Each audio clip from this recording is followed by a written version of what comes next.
Recognized for your questions. Thank you very much, Mr. Chairman. Thanks, everybody, for being here to the witnesses. Mr. Miller, if I could start with you.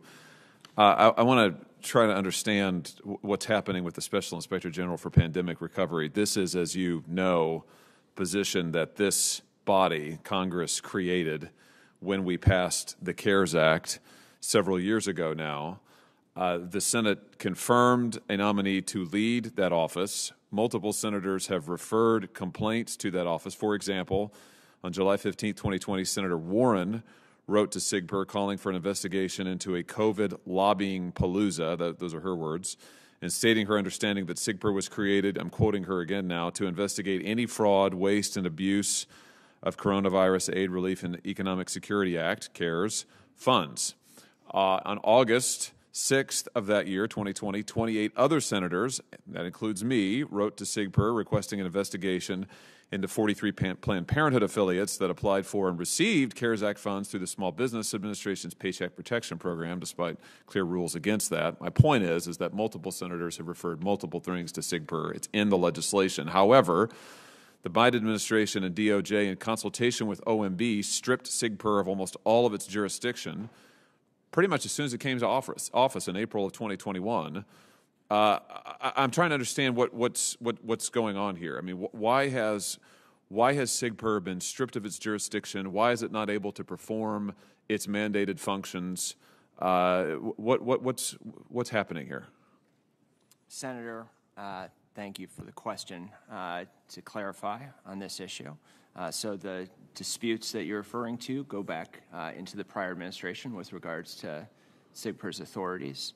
SIGPER went to OLC, the Office of Legislative Counsel at DOJ, which makes determinations for the executive branch regarding authorities when there are disputes within the executive branch. OLC consulted with OMB informally, as it would on any matter where it felt OMB's input would be useful. OLC determined that the legislation had specific authorities for SIGPER, and the executive branch follows what OLC determines. So you're saying that OMB did not recommend that SIGPER be stripped of its jurisdiction? Is that your testimony? OMB answered questions and input from OLC and did not make a determination. OLC made a determination. Will you provide us with records of that communication? As occurred before my time, I would welcome follow-up discussion. I'm just saying, wait a minute, the OLC OMB communication occurred before your time? It occurred under this administration, though. I was sworn into office at the end of April. But it occurred during the Biden administration, right? I don't particularly care when you were there. I care when it happened, and I care that you're there now and have some authority. So it doesn't matter to me when you are in office or not. It matters to me that you're before this committee, that presumably you've sworn an oath to answer to this committee the questions, and I'm asking you a direct question, whether you will give us the communications. I don't care if you were there or not. I would welcome follow-up with you on this, Senator Hawley. Is that a yes or a no or a maybe? Here's the deal. I want to know why in the world this administration has taken an act of Congress and gutted it. And that's what they've done with SIGPER. You've gutted it. And there are trillions of dollars that have, let's just review. The CARES Act spent more money than we spent on World War II. And we have no effective oversight, in my view, of how that money is being spent when it comes to waste, fraud, and abuse, because this administration has chosen to gut the IG system that was set up to oversee it. And I want to know why.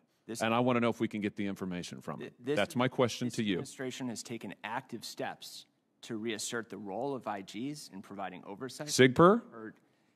OLC made a determination with regards to SIGPER's authorities. In 2020, actions were taken to undermine the IG community. We believe that IG roles... Indeed, actions were taken to undermine the IG. In April of 2021, this administration gutted this IG. They gutted the IG that we created, that Congress created on a bipartisan basis, and that bipartisan groups of senators have referred information to. And now this entity can't carry on its work because your administration gutted it. So let me come back to my question. Will you provide this committee the communication between OLC and OMB regarding the decision to gut SIGPER? If you are welcome to request. I'm requesting it now. That's what I'm doing. We will look into the specifics of the communication and absolutely get back to you on that. So is that a yes? I would like to look into the specifics of the communication. Yeah, that sounds like frankly, a non-answer to me. And unfortunately, that's been the case for a year now, since this administration gutted SIGPER. I've introduced legislation that would restore SIGPER's jurisdiction and restore its funding. Frankly, I think it's being funded on a shoestring budget. It needs to be funded more than it is. It needs to have the full resources to carry out its mission to oversee waste, fraud, and abuse and get to the root of it. And this a huge amount of spending that we did for an unprecedented crisis. But to do that amount of spending and to get the fraud reports that we've been getting and to not have SIGPER funded and with its jurisdiction fully intact, to me, is totally inexplicable. And I continue to be amazed that the administration is doing this. So I'll follow up with you, but frankly, I'm disappointed in your answer. Let me ask you about something else.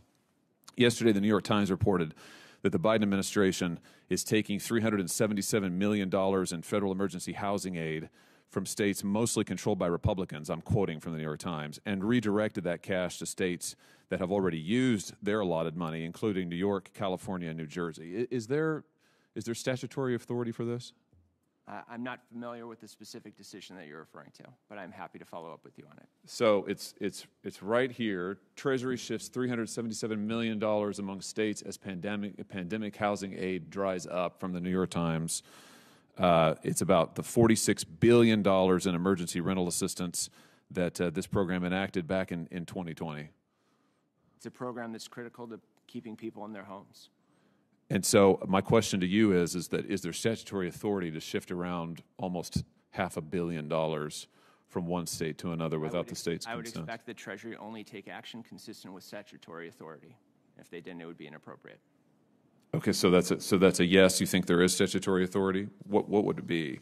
Can you direct me to the? I would be happy to follow up with you on the specifics. Again, if Treasury took action that was inconsistent with statutory authority, that would be inappropriate, and I would hope that the Treasury's IG would say so as well. My time has expired here, and there are other senators who want to ask questions. I have a few questions for you, Mr. Turner, about some of the things that you have discovered in terms of delays and providing disaster relief. So I'll get those to you for the record. Sure. And thanks for the work you're doing. Thanks to you all for being here, and thank you, Mr. Chairman. Thank you, Senator Hawley. Senator Padilla, you're recognized for your questions. Thank you, Mr. Chair. I appreciate the participation of all the witnesses here today. Let me begin.